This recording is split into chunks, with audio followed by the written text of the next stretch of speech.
I had two kids in this time frame of us starting the business and going full time. I had two kids. And Cummins, they offer for the either parent 12 weeks off, 100% pay. That I was able to focus on growing the business while still getting paid from Cummins.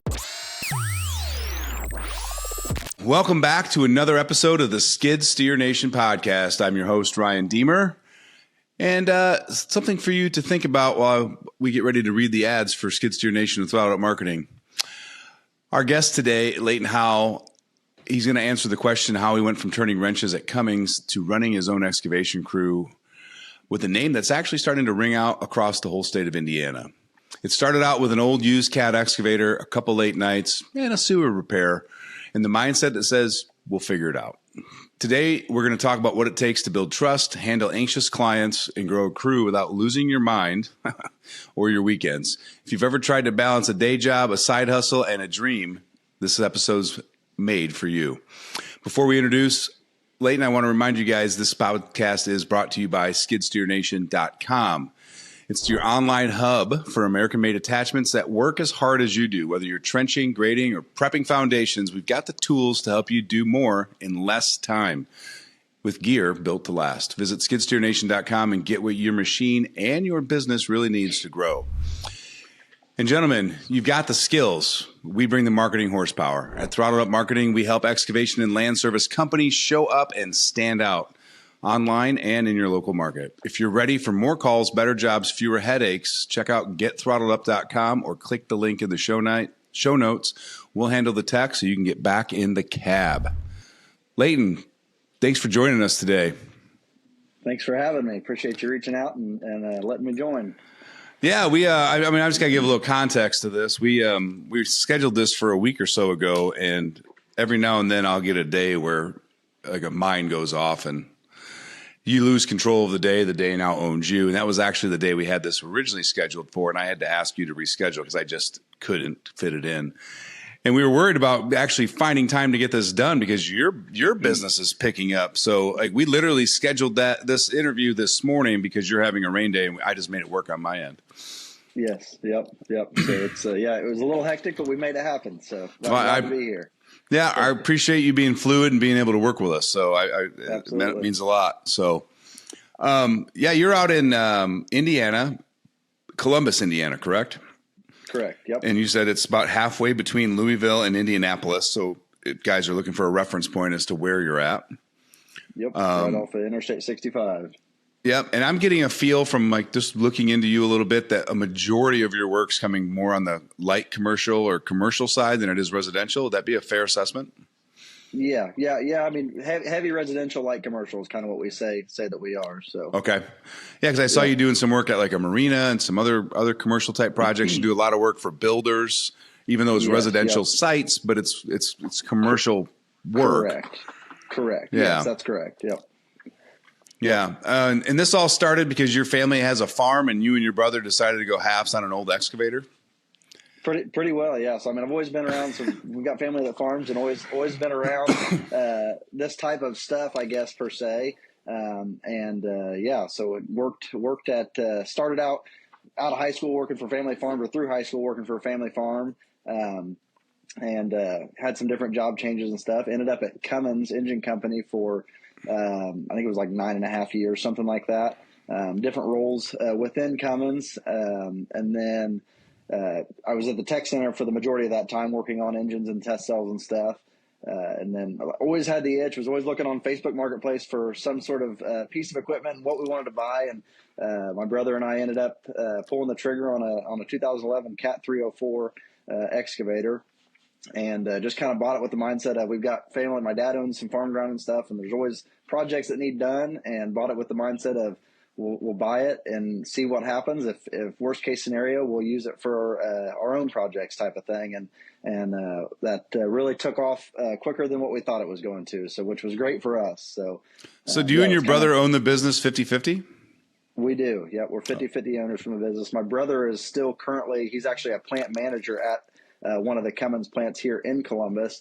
So he kind of does more of the behind the scenes stuff. And I run more of the operations, I guess, if you will. So, okay. I guess kind of I couldn't do it without him and he couldn't do it without me type of situation, if that makes sense. It does. So I owned a business with my brother for almost 10 years. What kind of stress does it put on the brother relationship being business partners for you? I mean, going into this, we always said, at the end of the day, we're brothers regardless, right? You're always going to have some disagreements and stuff, and whether business related or not business related agreements, right, or disagreements. So I would say minimal, honestly. I mean, I guess we've just grown up very close and good friends, and pretty well consider each other best friends. Honestly, we've got same friend group, and so just we know we've got the same goal.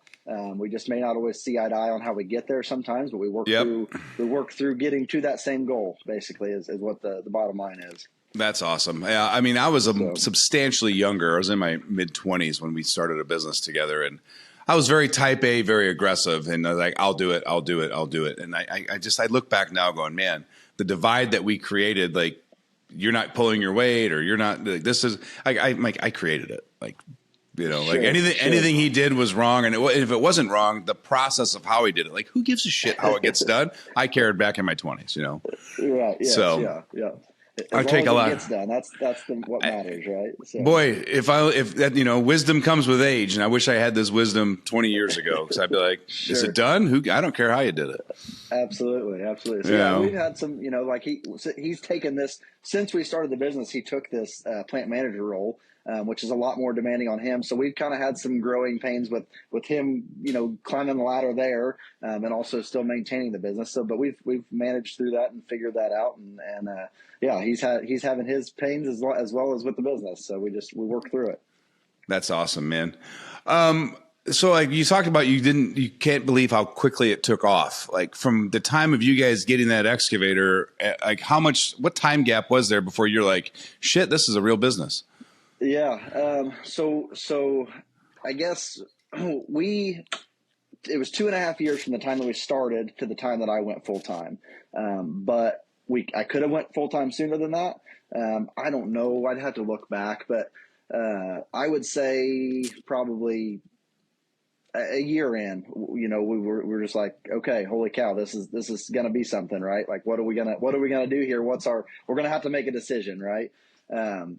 And we kind of always knew that if one of us was to leave and do it full time, it would be me before him, just because he was better off at Cummins than what I was. I never went to college, right? He went to college and got a college degree, and I could have done other jobs at Cummins, but I would have had to go back to school to do that. So, but yeah, so I'd say a year in, we kind of were like, okay, this is something. It kind of got to the point where it was becoming stressful to juggle the full time jobs and that, and I was taking burn up vacation days to complete these jobs and stuff.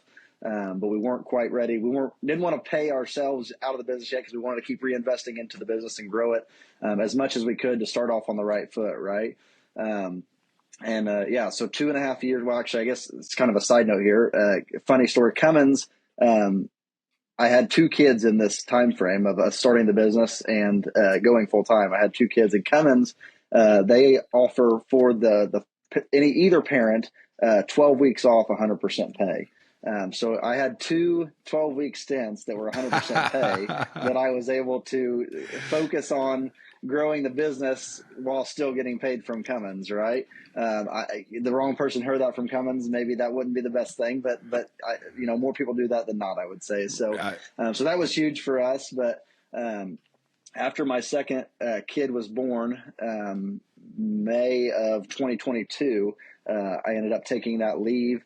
And then towards the end of that leave, I talked to my boss and was like, hey, here's what's going on. I'll come back long enough to basically make sure you're covered and have your stuff figured out. But then after that, I'm out. I can't keep juggling both of these things. So yeah, it was pretty, 2.5 years when we were in the thick of it seemed like a really long time, but looking back on it, it was kind of like, wow, in 2.5 years, we did a lot, right? A blink of an eye. Yeah. Curious. Sorry, with your brother working at Cummins, and then you telling them that you're leaving to go do this business full time, and they know he's part owner. Like, did Cummins embrace that entrepreneurial spirit of yours, and they support you and wish you the best, or did they like get a little agitated that you were leaving the company? Yeah, Cummins is such a big company. Honestly, like, even though we work for the same company, like, and people know obviously that we were siblings and whatever, but like, he's for a completely different organization within Cummins. Okay. So really there wasn't much of a tie there, I guess, if you will, to any of that. So yeah, I would say no, there wasn't much of a concern or anything or pushback as far as any of that goes. So then for you on your end, did they support you on that? Like, did your supervisor support you, or is he kind of agitated? Yeah.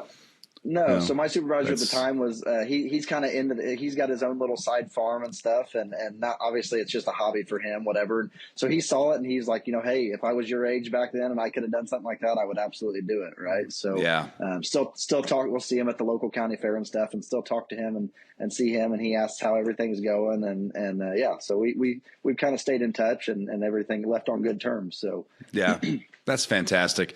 I'd say you just see that more times than not, right? Like, even you, if one of your employees got really good and you were dependent on him and he wanted to go do his own venture, like there's a lot of guys will be pissed about that because they're mad at what they're losing, not what that guy's trying to gain. And it's hard to be happy for someone else to go be successful, but you have to, you should, and you should be, you should be anyway. Yep. So yeah, if you're training somebody that they're gonna pick up on that stuff, right? So yeah, absolutely. And to me, it's like, hey, it's just proof in the pudding, right? Your training systems are right, your culture's right, because you're developing these guys and you're showing them that there's more to the world than just punching a clock and working for a paycheck. You don't want to train your own competition, but there is going to be, there is kind of that piece of it there as well, I guess. But yeah absolutely. And honestly, what I find is that I'm going to throw just a percentage out of thin air, so I don't have statistics on it, but I'm going to guess like 80-90% of the guys, they don't want to own a business. They don't want all the other headaches. Right. Sure. Like we think everyone's wired to own a business because we're business owners, right? Yeah, they're not. Yeah. They're not. Like they're like, I just want to get really good at this one area and stick in it. Sure. It's funny you said. I actually went and looked at a job this morning. And it was for an individual that I know, and he was like, "Well, what are you doing on a rain day? Just sitting around drinking coffee?" And I'm like, "No, that's what people just think. You own your own business. Rain days, you do whatever. Which you can, sure, you can do that. But if you want to truly grow it, right, you've got to stay on top of things. There's always something to be done, whether it's a rain day or not. So I literally went around all morning looking at jobs, and now once we get off of this, I'm going to have to work on putting estimates together for those jobs, right? So so it's always something for sure. No, it is. And it's a 7-day-a-week job, whether you're physically doing work, mentally doing work, or thinking about it. Like it's every day. Absolutely. And I wouldn't change a thing about it. No, there's times when it's overwhelming, but it's, I guess for me, it's a pride thing, right? Looking back on what you've built and what you've done and how far you've came. And it's a journey. Yeah. I mean, I took a 10-year break from owning businesses because we were in the bar and restaurant business till I was like 35, and then I didn't get back into entrepreneurship till I was like 44, 45. And like the monotony of working for someone else, right? Like no matter what you do to grow their dream, you're going to make the same money. And like you start realizing that mundane starts leaking into your personal life. Like, I didn't find as much joy in my activities that I like to do. And you just start to get into that gray area of like just being. And if you got entrepreneurial spirit, it sucks. Right. Yeah. Sure. Absolutely. Yeah. You can't let it completely take your life away. So, but it can if you let it, I guess. Right. Yeah. I mean, I started Skid Steer Nation during COVID because like everybody was doing nothing and everyone laid off everybody in Illinois because we don't know what's coming, and the governor was acting like it was the apocalypse. So I got laid off, but they did a top-down reduction. And like, I just remember starting Skid Steer Nation, and I built the website. I'm like, all right, cool. I'm starting a business. And then I didn't do shit for 3 months because I didn't have to. Nobody was doing anything, you got savings, you're not spending any money. And then finally we started getting into the business. And like, I just noticed like my eyes opened up. I saw the world better. The sky was bluer. The sun was brighter. The activities I did had more purpose. And it just reignited that internal fire for all areas of my life. Yeah. Yeah. How about you? Like when you went full time, like, did you just notice outside of business that you just were giddy? Yeah, for sure. Yeah. I mean, it just was a different feeling, right? And was ready to go. And just completely took off. So, yeah. How do you manage being a father of 2 young kids, or you 3 now, right? Is your wife, did you just have a third or on the way? About to have a third. Yeah. Yeah. So, It can be challenging. I mean, I'd say that's one of the bigger challenges, right? Is coming home and shutting off, and when the phone still rings at 7 o'clock or whatever, not answering or being able to whatever. But that's one of the big challenge for sure. I try to involve them as much as possible, right? My wife brings them to job sites when she can and when it's safe for them to come. And they love being around the equipment and stuff and love it. And we pull in a dump truck at the end of the day and honking the horn and stuff. And they're running around in the yard and just, they eat it up. And honestly, that kind of helps motivate me. But it is kind of you got to balance your home life and the work, right? And that can be a challenge. And I don't know that I have a specific, my wife, I guess, is what helps me do that, right? She reminds me when I need to start kind of reeling it in and pay more attention to the kids. And because that is a challenge, and I don't think that there's a perfect answer for that for sure. But I do the best that I can, and she reminds me when I need to do better, right? Yeah, and you're right. There is not a perfect solution to that. And I think the perfect answer is just the awareness. Like every day, how in tune was I to my business and my family? Am I balanced? And it's okay to say, no, I'm not balanced today, because then you can make adjustments. But if it's the people that don't ever be aware of it, they get into those year-long streaks, and I hear so many times, like, I work so hard for my family, and I'm like, yeah, but your kid, if you gave him $100 bill and a piece of chocolate, will take the chocolate every time. He doesn't care about the money. Right. Yes. He wants daddy time. Like that's what he wants. Exactly. Yeah, for sure. And like I say, I try to involve them as much as possible, and it can drive me crazy when I'm involving them and it takes twice as long, right? Or if I'm moving some stuff here around the barn lot or whatever. And I'm just like, okay, it's all right. They are absolutely loving this. It's going to take me twice as long. I'm probably not going to get it done. And just reminding myself of that I'm doing the right thing, I guess, and giving them some time, right? Yeah. And honestly, in my opinion, those are going to be the memories that you remember as they get older. Sure. And when you think back and laugh about the childhood and the job sites, it's going to be those moments that took you, and you're like, I can't believe I was upset that day. It took me an extra hour, but the kid was smiling, and I got to spend the day with him, Right. For sure. So that's so awesome. And I mean, that's one of the cool things that, you're like, that's one of the cool things of having a business, but it's also one of the stressors of it too. Right. So, but it's kind of a double-edged sword, but it's all good. Absolutely, man. So I noticed that you're doing a ton of foundation diggings. Like you're talking about doing a lot of foundation diggings, a lot of septics, downspout, while during construction phases. Yeah. Like what percentage of your business is that? I would say the foundation piece of it right now is probably this is a Logan question, because he's the numbers guy. He's the guy. But I would say 25% probably is the foundation piece of it, to maybe 30%, something like that. But it's definitely, we picked up a new builder towards the end of last year. And so if you follow our Facebook page, it looks like it's a larger percentage of that, because in picking that builder up, we kind of had to shift some stuff around. So we've got a lot of other work out there that we're kind of trying to juggle through, and we're going through some growing pains. But I would say long term, that's kind of going to be about 25% to 30% of our business. So then we do the septics. We have three different builders. So that we work for. One of them we don't do any foundation work for. We just do mainly septic and finished grade stuff. And then the other two we pretty well do everything for.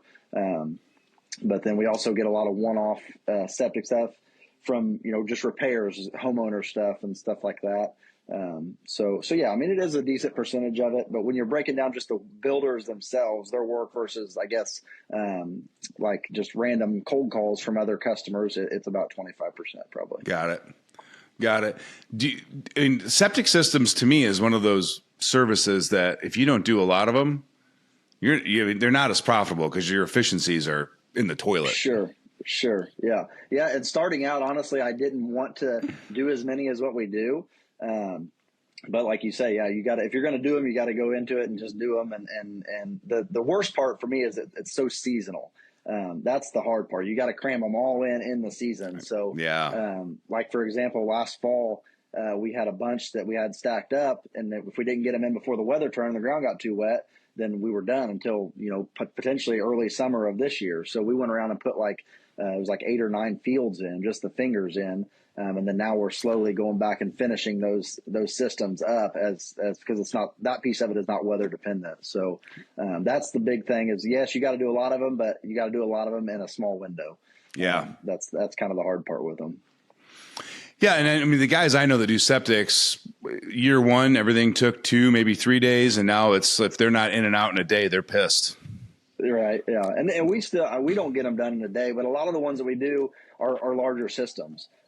Because a lot, I mean, we're 4-bedroom plus houses and I don't know about in other counties, but Bartholomew County is super great to work with the health department.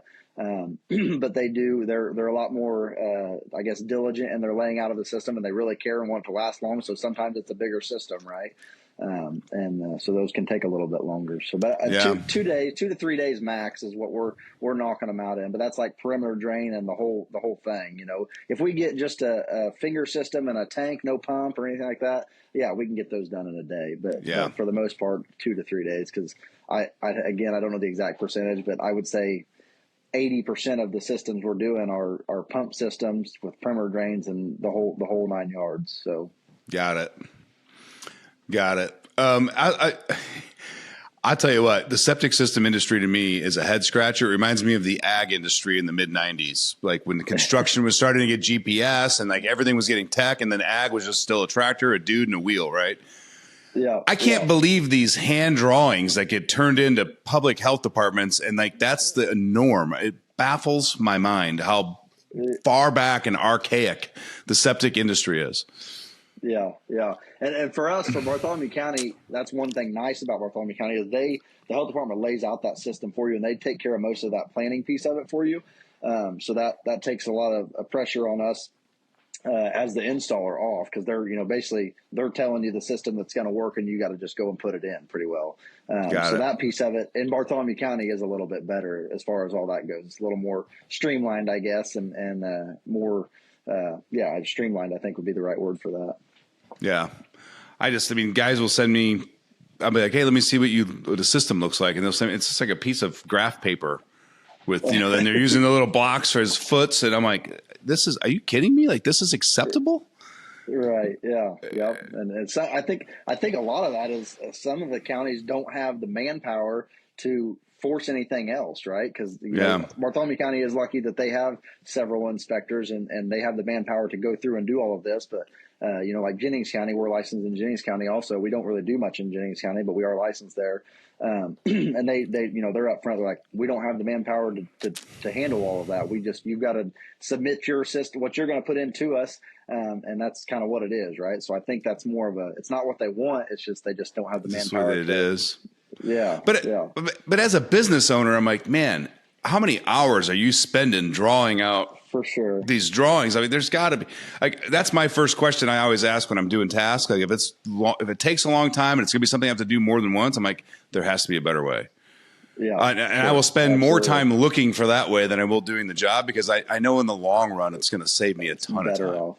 Yeah, absolutely. Yeah. I mean, it goes back to, just the processes and getting those established and efficiency for sure. Yeah. And speaking of systems and processes, one of the questions that you had asked when we were getting ready to do this show was like, what do you think the biggest thing a small business needs for growth? And that's actually the answer I was going to give you, was systems and processes. Okay. Yeah. Because that makes sense for sure. And I think the easiest way to describe it this way is why are franchises so successful? Because you're buying the system and the process, right? Like they've already got the employee handbook. They know how to do the training. They've got it's plug and play. Like you're spending that money so you can open the doors. Sure. So to me, it's like follow that franchise model. And like Michael Gerber has the book called The E-Myth, and he's an audiobook. If you listen to those, it's like 400 pages if you read it. But he basically walks like this bakery through. It's a story he teaches through a story, and the story revolves around a lady that owns a bakery who loved baking, and now she hates it because of the business, and he just does it that way. But it all just comes down to like having a duplicatable system. And the way I was explained to it was, you need to make the system so simple that the lowest intelligent or waged person can do the highest level of work. So, I mean, it's just the Skid Steer Nation, I would say 60 to 70% of my time is me working on systems or processes or standard operating procedures, and then teaching and training my team on those. And then I hand it off to Mike, and Mike manages those processes to make sure they're doing it the right way. Yep. No, that makes complete sense. And that in a perfect world, that's awesome. And we want to get we're trying to work on certain things like that. I would say the one thing is just, it seems like everything, there's a lot, especially in the one-off jobs, right? That's always something different. It's not all cut and dry necessarily.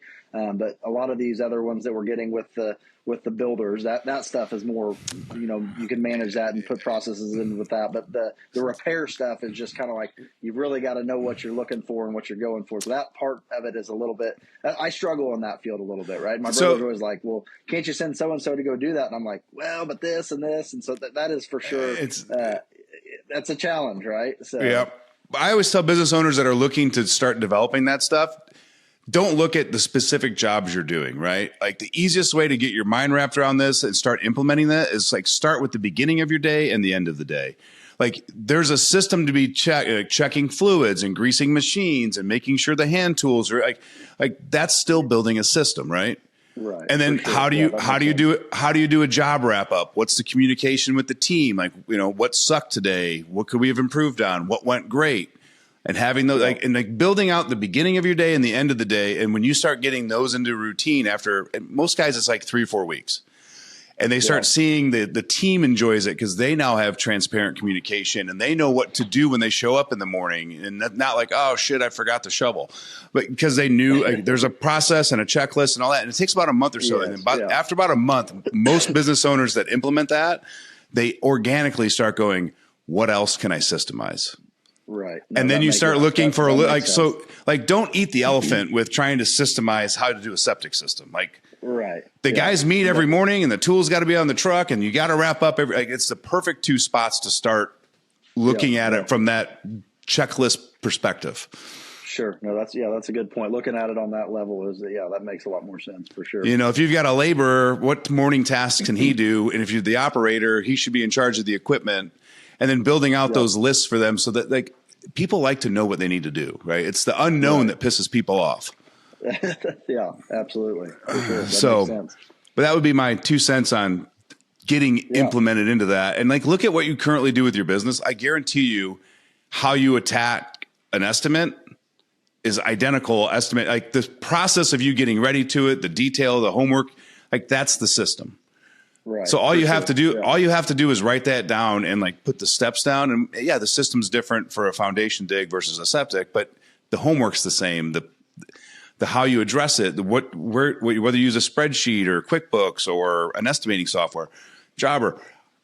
You document all that, and then what happens is eventually you can start passing some of that work off, or when you hire an estimator, if you get to that level, you already have the training guide for them and the path for them to walk. Right. Absolutely. Yeah, no, that makes sense completely. So, Dan Martell talks about the camcorder method because that's from the 80s. But today I call it the Loom method, because all you got to do is download Loom on your computer and you can literally record your screen and talk in a microphone while you're doing a task, and it'll transcribe it, and you have a video of it. And I say, just house all of those in a folder on Google Drive or on your computer. So every time that you open up QuickBooks, right? Hey, this is how we make an invoice. This is how we do a PO. This is how we send the receipt. And just throw them all in a folder. So when you hire an office manager, whether it's next month, next year, you don't have to sit and train her. You just sit there and go, okay, go through this folder, organize them, label them, and build a spreadsheet with all. Guess what? They're training themselves on your videos that you created.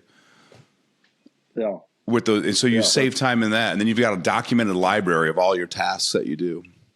Yeah. Yeah, no, that makes sense completely. So that, like I say, that's one area that I'm not great, and that's where, like I said earlier, I can't do it without my brother, and he can't do it without me, because that's he's better at that type of thing than what I am. Obviously, he's a plant manager, so he's got some experience in management and that type of thing. So so that's one area we can for sure improve in. Yeah, and I don't recommend spending a ton of money in software for project management for companies like an excavation and 1 or 2 employees, unless you're doing a ton of unless it's really intricate stuff. But with throttled up marketing, we actually had to go out. We were dropping balls everywhere because there's 87 tasks to building a web. It's insane how many tasks that need to be checked off. Yeah. Or when you do this, so I think I've built, I'm not kidding you when I say we've got like 7 folders, and each one of those folders is like onboarding, client setup, web development, brand, web copy. Like it's just breaking out the process. And I guarantee you every one of those folders has a minimum of 100 tasks. Really? Yeah. So like yesterday at 4:30, I was like, I'm literally mentally fried. I think I created 200 tasks, and I was like, I'm done for the day. Sure, as you should be. Well, but it's one of the, and then my mindset after doing this for 5 years and like really buying into it is, yes, it sucks, but you'll never have to do it again, right? It's a one-time job. Yeah, absolutely. That's the big piece of it for sure. Yeah, and it doesn't have to be perfect. Like I know these processes will change because it's the first draft of it. But you can't fix it and make it better if you don't ever make the first draft. And everyone pauses because they're like, well, it's not going to be perfect. I'm like, no shit. It's not supposed to be. Right. Yeah. Yeah. So, yeah, that's, definitely. And scheduling is hard too, right? In a weather for us. So I'm looking, I got a calendar behind me here. So I'm not always the best at updating. I try the best I can, but we try to, my brother and I try to at least meet once a week and go over things. And when we're going over the schedule, I'm like, well, I don't know if he's like, it doesn't have to be perfect. We got it. It's like, this is going to change 5 times. We just got to have something up here so that, if everything goes perfect, this is what we're going to be doing. Right. But it's okay if you scribble this out and put this in here. It's fluent, right? It's going to change continuously, but having some sort of a plan instead of, you get the job done. You're like, well, shoot, where am I going to go tomorrow? Or what are we going to do next or whatever? You got to have a list. And so, yeah, we're working through all that. And that's what I call kind of our growing pains, right? I feel like I say that all the time. Like, oh, we're suffering growing pains. I think we're going to have growing pains until the day that we die, or the day that we retire or whatever. So that's stuff, the processes and the having a plan and understanding that it's not going to be perfect, right? Is easier said than done, but you just got to always remind yourself of that. So you got it. Yeah, you have to do it. And so do you actually use a paper calendar? We do. Yes. Yeah. So this way we've talked about using Excel and different things, but this way anybody can walk in here that, whether it be truck driver, like we'll even write up there, like, hey, we've got so many ton of stone that needs to be delivered to here. Right. So that anybody can walk in here without powering up the computer and trying to figure out whatever and look at what's going on up there. When it's updated, that's the key. Yeah. That's the key piece is staying on top of it. But it's a step for us, right? And trying to get that, and then maybe eventually we might move to some sort of digital calendar of some sort. But right now, this is that we use a paper calendar. Yes. Well, the only reason my thought of like a Google shared calendar is because with your brother working full time out of that office, he could look at it on his you guys could work on it, or he could adjust it and tweak it from Cummins or at home, right? For sure. And then like what we did at the manufacturing facility, we started doing spreadsheets of part processing because we weren't quite set up with the ERP system to handle all the travelers. So we just went out and bought a $99 television and hung it on the wall. And the only thing that TV did was display the part, the spreadsheet. Yeah. Okay. Yeah. I mean, because I guess the issue with that paper calendar for me is like, if your brother's not in the office with you every day, what a pain in the rear. Right. For sure. Yeah, absolutely. But yeah, I get your point. Definitely. Yeah. So, but like I said, this is a good starting point for us and just trying to focus on staying up on that, and then we can improve from there. So like we talked about, right? You can't improve it if you don't have anything to start with. Exactly. So you've got something to start with somewhere. Yeah, absolutely. Yeah. So, there was something that I read in your bio that you submitted to us that it made me smile. I was really kind of like, that's awesome. At the same point, being that we own Throttle Up Marketing, I'm like, that kind of sucks too. But you have not spent one single dollar on marketing. You don't even have a website. No website. We do have like, I've got a sign out at the road in front of the shop here or whatever, but like online marketing or anything like that, like we have never spent a dime on it. We've never had to, right? There was times early on I would just look at my brother and be like, what are we doing right? You just don't, you almost feel like overly like what's happening. So this can't keep working like this. Right. And it's just like, well, you're, word of mouth, you're doing a good job. And that just kind of is what it is. And got in with the right people, I guess, and making the right connections has been huge for us anyways. So, yeah. I don't care. I mean, even owning a company that does online marketing for this industry, the first words out of my mouth is nothing will beat your network. Nothing. Yeah. Like your network equals your net worth. It really does. Right. Yeah, for sure. Yeah. I mean, yeah, I'd say we are a testament to that. I mean, if you see an opportunity and talking to people and, just if they may turn you down, but turning you down, they're going to remember that you reached out to them or ran into them and said something to them or whatever, and they may reach out again at another time or whatever. So, yeah. I mean, our networking, just being at the right, talking to the right people has just been huge for us. Mm-hmm. And speaking of your network, I think it's important. You wanted to give a shout out to somebody. I'm going to let you talk about So Tim Barr, Barr Plumbing. So he was our first contractor that we ever actually did work for, and just very grateful for him. So yeah, we met had a friend introduce. He lives a county block behind me, and we met. He was looking for a place to store his camper, and I had a new building here at my place, and a friend we were at a local bar in town, and he introduced us and got to talking or whatever, and he ended up storing his camper here for a while, and just got to talking. And then we bought that excavator, and I didn't even think about it, never said anything to him, and he saw the excavator, and he was like, well, hey. I need you to start digging for me. And I was like, well, you have your own excavator, whatever. But he was kind of looking to semi-retire. And his son was working for him at the time. And he was kind of trying to step back and let his son do the thing, but his son didn't want to do any of the excavation work. And so, yeah, we started doing all of their excavation. He was just a great resource for us and really helped us kind of get off the ground for sure. That's so awesome. Yeah. It's awesome when you find people that want to pay it forward. For sure. Yeah. Yeah. Absolutely. I mean, and then he didn't know anything to us. I mean, I let him park his camper in my barn. But he didn't know me anything, right? We just got along and talked and joked around. I gave him some shit. He gave me some shit, and we just built a relationship. So I love it. And then you ended up buying his sewer inspection and cleaning equipment, right? Yep. That's correct. Yeah. We really don't do a ton of it. We use the camera more than anything. But he's since pretty well completely retired. He ended up selling us his sewer camera and sewer cleaning machine, and that has led to some sewer repair jobs for us and stuff. And we more bought it for the camera and just kind of like as a thank you, as like, we appreciate your help. And but it has been a small piece of the business, but not a huge piece of it. I think we could definitely grow that side of it if we wanted to, but we've got to get the right manpower in here to do that if we want to pursue that. But so it's been great for us. That's fantastic. Speaking of manpower, what's your current employee roster look like? Yep. So right now it's me, and then my dad is our truck driver. He had a 35-year career as in upper management in the corporate world, and he decided that it was kind of not for him anymore, I guess. And so he went out and got his CDL, and he drives a truck for us, I would say 95% of the time, and loves it. So he's actually out in the shop with one of my boys right now, since it's raining. He hauled some gravel this morning and stuff. But so anyway, so Dad's the truck driver, and then and our gopher, I guess, and then we've got Brody. He's kind of a full-time in the summer, part-time in school season. He's in college. And he kind of does a little bit of everything for us. He can do some operating, skid steer work and stuff, and laborer as well. And then I think when I submitted my form to you, we were in the process of talking to another individual to bring on full time.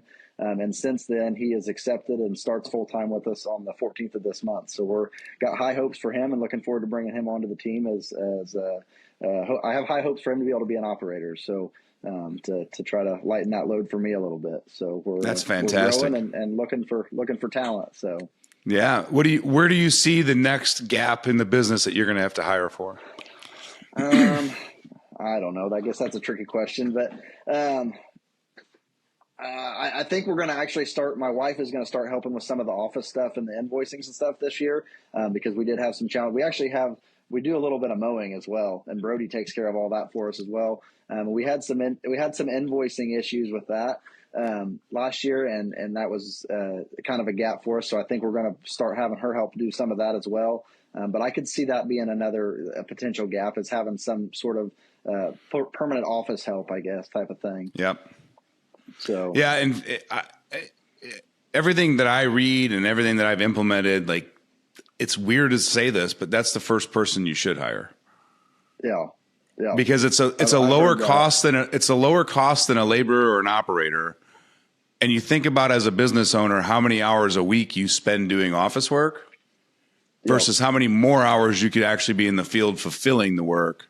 So it's a weird feeling to like hire somebody that actually isn't doing any dirt work as a first hire. But when you start looking at like how many hours do you run to the bank or chase down checks or call these people back and order gravel, and you're going, shit, that's 15 hours a week. If I had 15 more hours in the field, I wouldn't need another laborer right now. Right. Absolutely. Yeah. And again, we have been blessed in that area because my wife does help with, like, she does a lot of our check running and that type of thing. She works from home. So has a super flexible job. And so that we've been blessed in that area. But then between Logan and I, we've taken care of the rest of the invoicing and stuff. But it's getting to the point where we're going to have to figure something out with that piece of it as well, I think. Yeah. I think it's good to have that perspective to know it's on the horizon. So that way, if you spot the right talent, or like you can nothing worse than walking into a room dark and then going, oh, this is really bad. Right. Yes. Yeah, absolutely. For sure. So that's awesome, man. Had a little taste of that towards the end of last year. And so, yeah, we kind of know that's somewhat on the horizon for sure. Yeah. One of the things that we always ask on that is, tell us about a really successful job. And your answer was, there really isn't a job. It's the value in all the small wins. Yeah. So I can't specifically say like, oh, this job was huge for us or whatever. It's more the relationships that we built. The small wins are like the relationship we built, or the things that are like, wow, that went really smooth. We need to continue doing this way, and figuring out how to make things go a little bit quicker. That type of thing has just been huge for us, I guess. So more so than just any specific job necessarily. Yeah. Do you guys make a point, like every day or every week or every month, like have that, you and your brother, like have those conversations of like how, hey, we figured this out and we're getting better here. Like we won an hour back on this job, or? Yeah. I mean, I wouldn't say it's like a scheduled, like we don't have like a scheduled time per se, but anytime we are around each other, we're talking about it, right? Or like, hey, what's going on here? What went well here? What didn't go good? Or what do you need from me? Or that type of thing. So yeah, I mean, we're always thinking about that and how we can do better and make things better for sure. Yeah. Yeah. And like, I think that's the best mindset to have, is like, you have to ask what went wrong. For sure. And people hate asking that question. Yeah. Right. Yeah. Because it shows your shortcomings. Early on, we were kind of just, if we had a job that didn't go smooth, we were like, you know what? We didn't necessarily lose money on it. We didn't necessarily make money on it, but we learned a whole lot from it. Right? Well, so, yeah. I mean, that was the big thing too. And I think that, I'm not going to say that, some people can't start a business and run a. Okay, there we go. I'm now back. We got it. I had one of my contractors calling me, and I tried to decline it, and I hit the wrong button. No problem, man. No so problem. I'm gonna have to give him a hard time. We'll edit it out. Yes. Now I've lost my train of thought. Now I don't remember what I was saying. Now. Shit, I don't remember what we're talking about either. Shoot. I completely lost my train of thought there. We talked about the small wins, your brother and you getting together, always talking about that stuff. And I thought we transitioned, but maybe we didn't. Yeah. Yep. I completely lost that one. Damn it. What was that? And then I saw that it said it stopped recording. And my mind instantly went to that, and whatever thought I had was out the window. That's all right. We'll edit this out. Yeah. We'll be fine. Or we won't. We'll leave it organic. Who cares? Yeah. Hey, that's whatever works. I'm good with. Yeah, shit happens. That's right. That's real life, right? We're overcoming. Yeah, in the moment. Yes, that's right. Yeah. What I learned there is don't deny a call in the middle of a Zoom meeting. Yeah, because as an excavation business owner, you have so many Zoom meetings. Right. Yes. Yeah. I'd say this is my first Zoom meeting directly related to excavation. For sure. Is it really? It really is. Yeah. I mean, yes, I've had other Zoom meetings, but not directly for our excavation. So, yeah. There was one other topic that I did want to talk about with you, because I just wanted, you brought it up in that little survey, and I'm just curious to hear you expand on this. But you said one of the areas that you need to improve on or wish you were better at was saying no. Yeah. So go ahead. No, I was letting you have it. I mean, I would say just that's probably a fault of mine is telling somebody no and understanding that like you're not going to get every job. You don't have to get every job. People will kind of use you until there's nothing left to use of you. Right.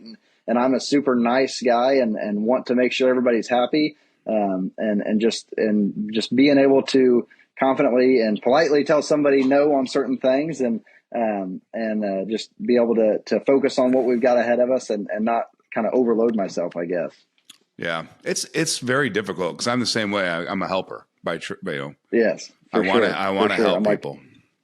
Yes. Yeah, absolutely. So and that's where I have to lean on my brother on for that of it a little bit, just because he's got more experience with that so it can be a challenge for me to say no at times. Or, if somebody calls me and maybe that's where I was trying to think back if I had a specific scenario in mind whenever I put that in there. But, I hear from my wife a lot of times too, like I may get a call at 7:00 at night and, somebody needs something like, hey, can you come bring an excavator over here real quick and just help me with this for just a minute? Even if it's a friend, it's like, I got a family, like I can't just, this is my livelihood. I can't just come at every beck and call to go do something or whatever.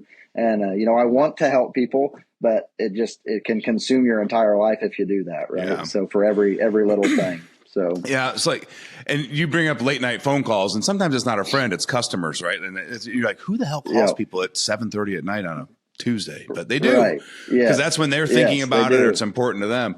And I just like a lot of the guys I tell them like, you're right. It's family time. So back to that whole system process mindset. Like if you need to build a structure that you can hold yourself accountable to. So I'm like, if you feel guilty not answering the phone call, I said, then just don't answer it and send them a text message. Hey, I saw you called. I'll give you a jingle first thing. Because as long as they hear from you that, okay, he saw it. Yeah. 99% of the time, they're like, sounds good. Talk to you tomorrow. Yeah. Yeah, absolutely. So I mean, that is a hard one because we get calls all hours of the evening for sure. So especially with doing especially doing septic work, you probably take 2 a.m. calls too. Like right, I never have had any of those. But my toilet's swimming down the hallway. Sure. Yeah, Right. Yeah. Yeah, absolutely. That's like a lot of guys we do marketing for. Like, do you want 24/7 on? They're like, no, they'll call anyway. We don't need to invite it. Right. Yeah. You invite it, then you're really asking for it. Then, you're really asking for it too. I think on Google our hours do say 7 a.m. to 7 p.m. or something like that. So I guess I can't complain too much about but if it's after 7 p.m. then I can start complaining, I guess. Well, you could just go into Google and adjust that to 6 p.m. or 5 p.m. I could. I could. You're right. Right. So build what works for you.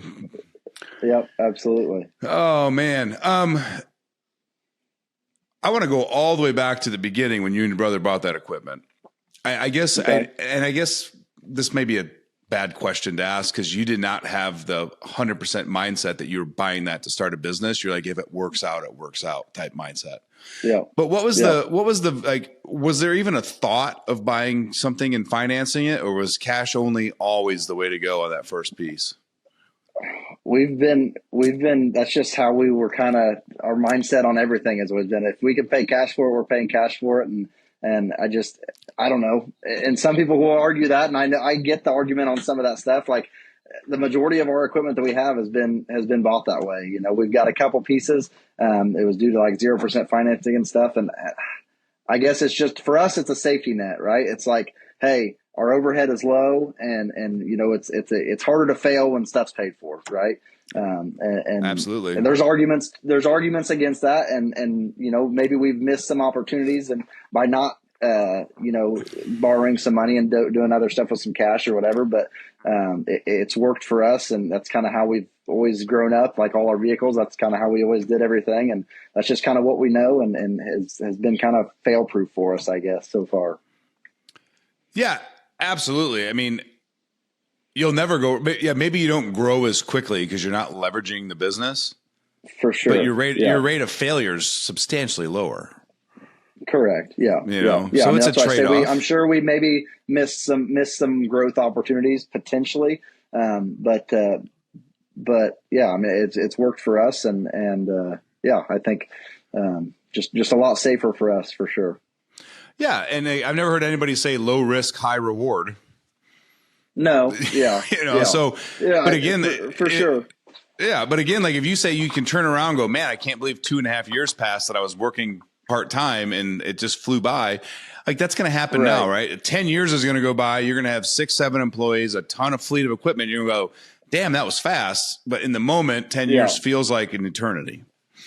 Right. Yeah. And I think that's where I go back to, like, most people would have probably jumped in head first, financed some equipment, and, not really, like we didn't pay ourselves right away we didn't pay anything for the first 2.5 years, didn't pay ourselves at all.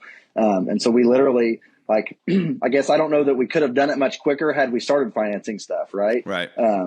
As far as that goes, because of the way that we worked, and weekends and that, whatever. So yeah, there's several different ways of cutting it for sure. But that way just seemed to work for us. Yeah. I think it's a great way to do it. I mean, there's a lot of guys out there going, I wish I could do that. And I get it. It's not everybody's in a situation where they can go out and drop 30, 40, 100K cash on equipment to either get started or expand their fleet. So you've got to look at creative ways, but finding the best way to do it without over leveraging. Because when you get over leveraged, I've been there years ago, but you act with a sense of urgency that is not true to your values. And then you take jobs outside of your scope and your realm, and you create chaos because you're like, I got to do it. You have that anxiety itch of I got to do it. I got to do it. Right. Yeah, absolutely. Yeah. And that's what we want to stay away from, that. Right. And we want to, just kind of know what we can do, know what we got, and just grow that way. Yeah. I love it, man. I love it. What is the 5-year vision? I'm not good at this. This is a Logan question. And I know we were supposed to have a plan, but we're continuing to build relationships and continuing to grow and seek talent where we can. And we haven't really ever, I think maybe once we put out a kind of a post looking for help, but we don't want to just get anybody, right? We're kind of looking for the right guys, and I guess we're being a little bit more cautious on that. So it's every year we basically 100% our revenue. We've grown 100% every year so far. So I guess it's just kind of all came on so fast that we haven't had an exact plan for what the next 5 years bring, right? We're just kind of taking it as they come. And again, I know that's not necessarily the right answer per se, but that's kind of where we're getting to the point now where we're like, okay, we need to start getting a plan and start scaling things and figuring that out. Right. So I guess we're now to the point where we're starting to try to figure out a plan. Yeah. Again, I tell people all the time, just close your eyes and imagine what life looks like in 5 years, because that's the dream destination. And then you can build the plan and the path to get to that. And if it changes, and we're not building it in concrete, right? You can change it 6 months from now, 2 years from now. But if you never have that, man, some guys want 5 employees, some guys want 100 employees, some don't want any employees. So there is never an endpoint that's identical to other business owners. So it's important for me is close your eyes. What's it look like? And then you can say, okay, where do I need to be in 3 months to be on track? 6 months, a year. Right. For sure. It's not, but it's really, don't complicate it. Just what's life look like in 5 or 10 years? And then all right, where do we need to be in 2 years to be on track? And it's really, really that simple. Yeah. Makes sense. Yeah. So that's something that we need to work on, I would say, is kind of doing that and getting a game plan. But the work has kind of came in so fast. It's hard to do that sometimes. We're just trying to get it all knocked out on schedule. Right. Yeah. But that was a little trick I learned. I don't know where I picked it up, but if you ask, where do you want to be in 5 years? Everyone's like, ooh, well, I don't know. But if you're close your eyes and imagine what your life looks like in 5 years, they can start telling you in detail what they see, whether it's, the new truck on the driveway and the 6-bedroom house and a 3rd kid. And because you can see it. So to me, it's just close your eyes and dream it. And then you can work backwards off that. Because if you're looking forward at it, we just have a weird thing of self-sabotage of do I deserve that? Should I even say that out loud that I want this in 5 years? Right. Sure. Yeah. No, that makes sense. Yeah. So awesome, man. So we talked about the cash side of it. You're talking to a business owner that's either struggling in business currently or a new guy that's just breaking into the market. What's some life advice that you've picked up along the way in business ownership that you would share with them? Yeah, I mean, I think I kind of touched on it a little bit. I think the biggest thing to me would be advice wise would be don't milk the business, right? Don't start taking out of it sooner than what you absolutely have to. Reinvest in the business as much as you possibly can, because that business investing back into the business is going to invest back into you, right? I mean, it's going to help you grow, and be able to pay yourself more and do those things. So, yeah, I think that'd be my biggest piece of advice is just don't over leverage. And don't pay yourself more than what you have to, and just keep trying to invest it back into things that are going to help make you more money. Yeah, I love that. For those of you that struggle with that, go study delayed gratification. That's the definition of what you're doing is delayed gratification. And like the outcome in the end is way bigger than the little taste you could take today. Yeah, absolutely. Absolutely. So yeah, don't go buy the brand new trucks and loan. They don't pay you anything. Right. So, we didn't even get a service truck for the first, I don't know, the first couple of years we were working out of our personal pickup trucks and doing the best we could. And my brother was always like, that doesn't make us any money. And it's like, well, finally we got to the point where we're like, it doesn't make us any money, but being more efficient is going to make us more money. So we're like, okay, it's time to get a service truck now. Right. And we didn't go buy a brand new service truck. We bought a 15-year-old service truck that we could pay for out of pocket and help us be more efficient. And so there's things like that those are the big things is don't go buy the new shiny fancy stuff just because you want it. Buy it because you need it. Right. Yeah. I say a very simple sentence to guys like when we talk about this. I'm like, if it says King Ranch or Platinum, you don't need it. Right. Yes, for sure. For sure. Yeah. We like them. That's cool. That's really cool. But it doesn't do you anything extra. It's more showboaty, right? If you can't say that's my personal truck, then you don't need it. Yeah, absolutely. Why spend the extra $25K just on the luxuries when you're out getting beat up in the cab of an excavator or skid steer or dozer? Yes, absolutely. So, oh man. Well, I want to respect your day. I know you got some estimates to get crack-a-lacking out there so you can enjoy your weekend with the family and the kids. So I can't thank you enough for making time and fitting us in today. I'm glad I was able to work in my schedule as well. I thoroughly enjoyed this conversation with you. Absolutely. I appreciate you having me on. Yeah. Guys, I say it all the time. We always ask business owners for Google. We always ask our customers for Google reviews. We hate it when they don't give it to us. Well, I'm asking you to give me a review on either Apple, Spotify, or YouTube. It takes 30 seconds. Click the button, 5 stars, one little sentence. Do unto others as you want done to you is what I'm going to leave you with on that note today. So until next Wednesday, keep working hard, keep fighting, and remember, you're not alone. We're all on this journey together. Take care, guys.